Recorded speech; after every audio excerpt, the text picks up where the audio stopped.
Hey everyone, welcome to a new episode of Carla Cooks, where I'll be taking only a few ingredients and making a grapefruit tart. This tart not only looks and tastes impressive, as you can see, but the preparation is super simple. This is a dessert you can bring to any gathering in the summertime or even a festive holiday. So let's get started. I preheat my oven to 350 degrees. And make sure the oven rack is in the middle position.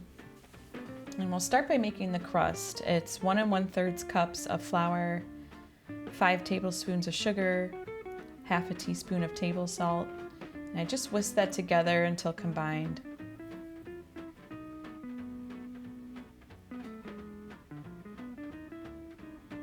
And then I add 10 tablespoons of unsalted butter that's been melted.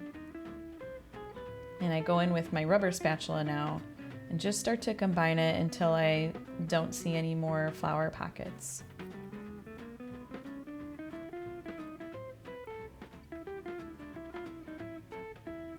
This dough comes together ridiculously easy, and it doesn't require any chilling or rolling out. It's all pat and pan. So now I go in with my hands and just start to portion out 2/3 of the dough so that 1/3 is left.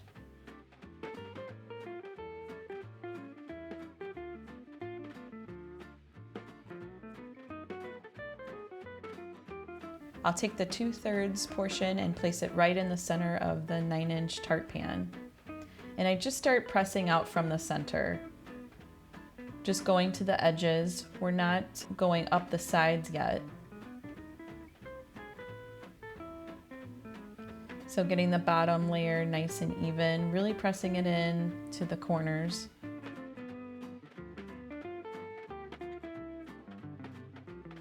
I then take my 1/3 portion and sprinkle it evenly over the edges.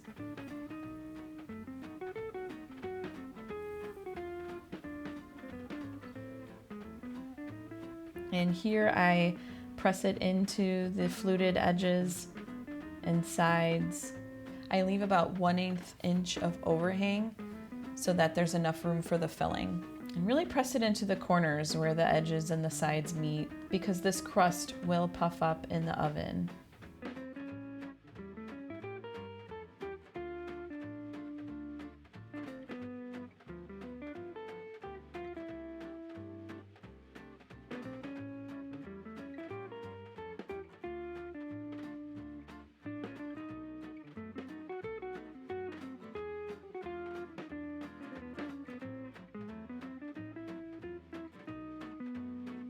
Place the tart shell on a baking sheet,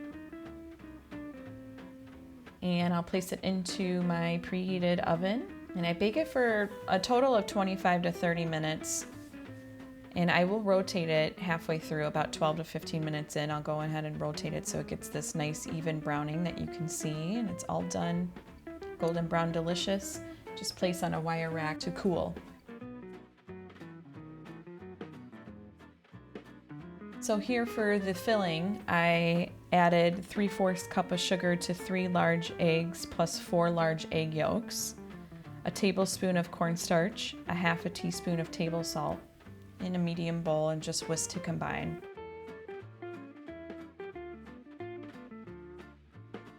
Turning on my stove to medium heat, I'll add 1 cup of grapefruit juice and 3 tablespoons of lemon juice. We're just heating that up until it simmers. And then I slowly add the simmered juices to the egg mixture. And this is called tempering. And we slowly add it so that the eggs don't cook and set and become essentially scrambled eggs. We want it to come up to temp slowly and evenly.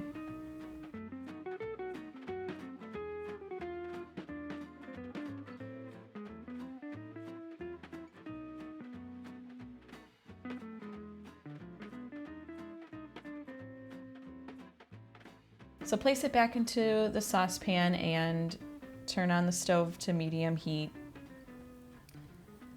I move on to the rubber spatula And you just want to constantly stir. Make sure it's not bubbling too quick. And you'll feel it. It feels a little thicker consistency. It starts to cling to your rubber spatula.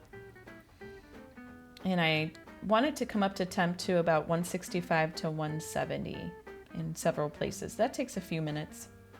Once it's done that, you can go ahead and turn the heat off and add 5 tablespoons of unsalted butter.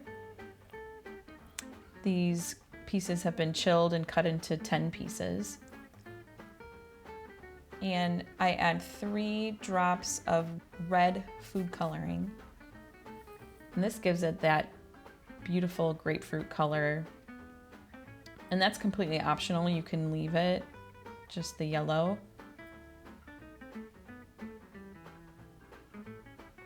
Just stirring to combine until the butter is melted.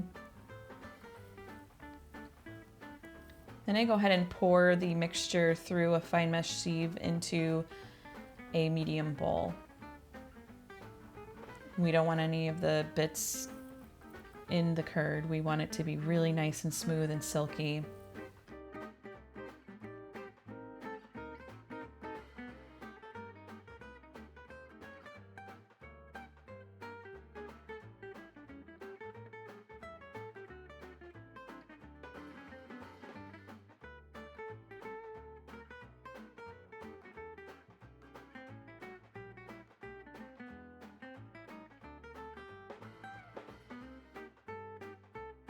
I'll whisk in 1 tablespoon of grapefruit zest, and I wanted the flecks to stay in there, and so that's why I did it before straining. So just give it a good stir. And here we get ready to pour the filling into the crust. And the crust doesn't have to be cooled, it can be warm still.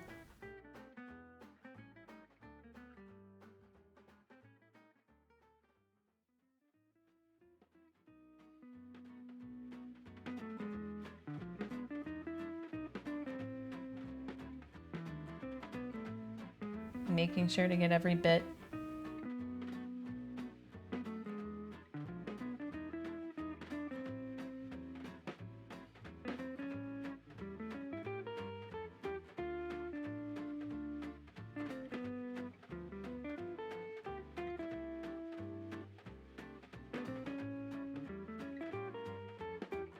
Just bake it until you see that the edges are set and the center jiggles still a little. It takes about 16 to 19 minutes. Once it's done, place it in the refrigerator uncovered until the filling is well chilled and firm, and that takes about 2 hours. In the meantime, we can move on to our topping, which is a whipped cream topping.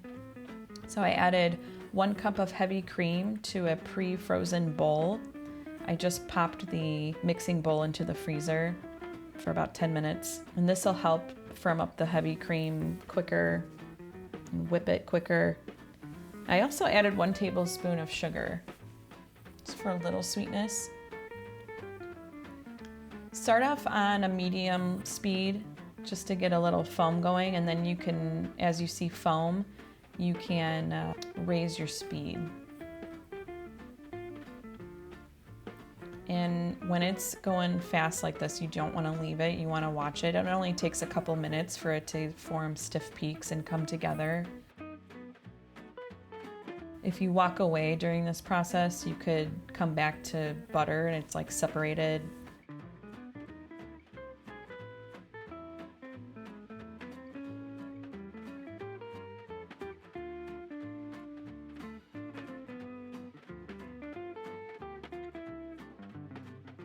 So here I see the peaks and I'm checking it, and I see that it's still a little too runny. So I want to incorporate a little more air.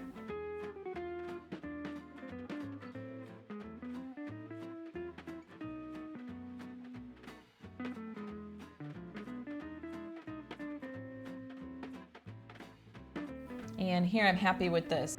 It doesn't fall off the whisk, even though I glopped it everywhere.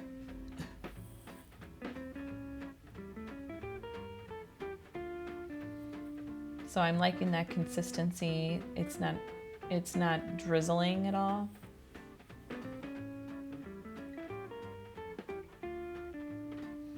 I'm taking 3 piping bags and placing the tips inside. And you want to make sure that they fit, so make sure you cut a big enough tip for it. I didn't on this one, so I had to take it out and recut it. Just make sure it fits.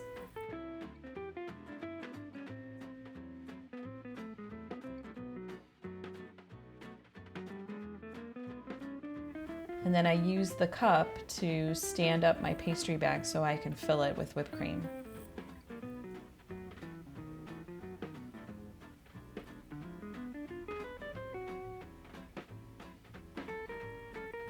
For this, I'll use 3 different pastry tips, and really it's totally up to you which ones you want to use, what kind of decorations you want. You can make it fun, you can make any design on the top. The contrast of the orange, the reddish orange with the white just really looks beautiful. And even if you left it yellow, it would still look beautiful with the contrast of the white whipped cream. The piping gives it that really finished look instead of just a dollop.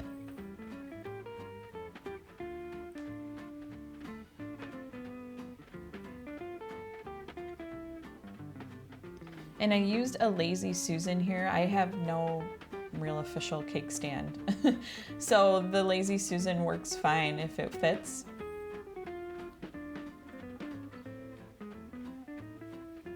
And here I'm just practicing before I make any decorations on the top. I'm just looking at what the tips create and seeing what kind of pressure I want to use.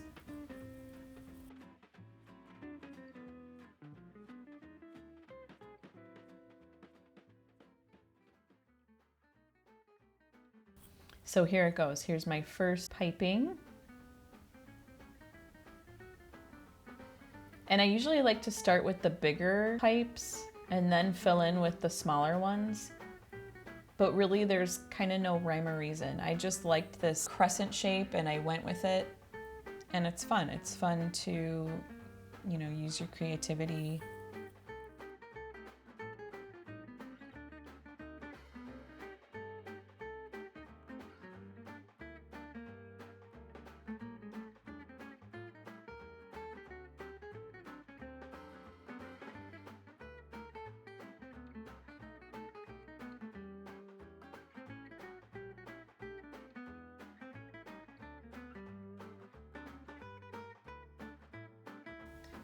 Looks complete to me, and I should have done this before I put the piping on, but I took the tart shell and I just pressed right through and it should release. And then I also took the bottom out, taking a spatula between the bottom and the tart. But here it is, a smooth, creamy, luxurious grapefruit tart with a flaky, buttery crust. And this one will be a showstopper to any gathering you bring. This tart can be refrigerated for up to 3 days. So after the tart is well chilled, cover with an inverted bowl in the fridge. And when you're ready, just pop the bowl off and start to decorate. I hope this inspired you and showed you that it is easy to make beautiful things and elevate the everyday with food. Thanks for watching another episode of Carla Cooks. Be sure to like and subscribe.